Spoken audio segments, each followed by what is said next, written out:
લક્ષ્ય ન્યૂઝ, એક નજર, એક લક્ષ્ય. ઉપલેટા નગરપાલિકા પ્રમુખ દ્વારા ઉપલેટાથી ખોડલધામ ધ્વજારોહણ કાર્યક્રમનું આયોજન કરાયું.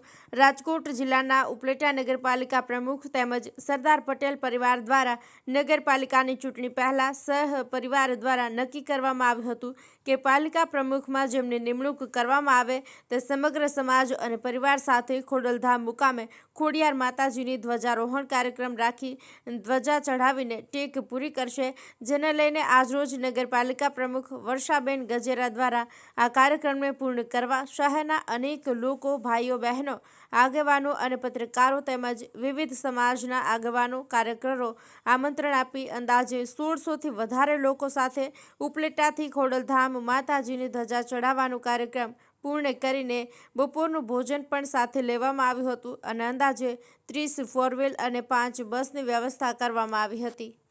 હર્ષિભાઈ આહિર, ઉપલેટા. વર્ષાબેન ગજેરા, નગરપાલિકા પ્રમુખ. આજે અમે ખોડલધામ કાગળ ધજાજી લઈને આવ્યા છીએ.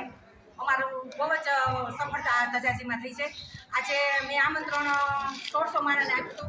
1600 માણસ બધી 1600 વ્યક્તિ હાજર છે અને અમે ધજાજીનું પૂજન કર્યું.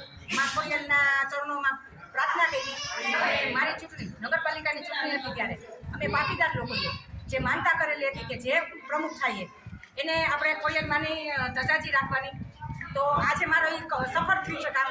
માતાજીને અમારી પ્રાર્થના સુણી છે અને અમારી કાયમ અમારી માથે માતાજીના આશીર્વાદ રહે એવા માતાજીના ચરણોમાં અમે નમન કરી છીએ અને બધા જ 1600 ભાઈઓ, બહેનો, બાળકો, વડીલો, બધા આગેવાનો બધાની હાજરી હતી અને અમારા ધારાસભ્યો, મારા નગરપાલિકાનો આખો સ્ટાફ, ગામના આગેવાનો બધાની હાજરી હતી. ખૂબ જ આનંદ અમને આવ્યો છે આજે અને માતાજીના ચરણોમાં વારંવાર હું પ્રાર્થના કરું છું કે માતાજી તમારા આશીર્વાદ અમારી માથે કાયમ છે.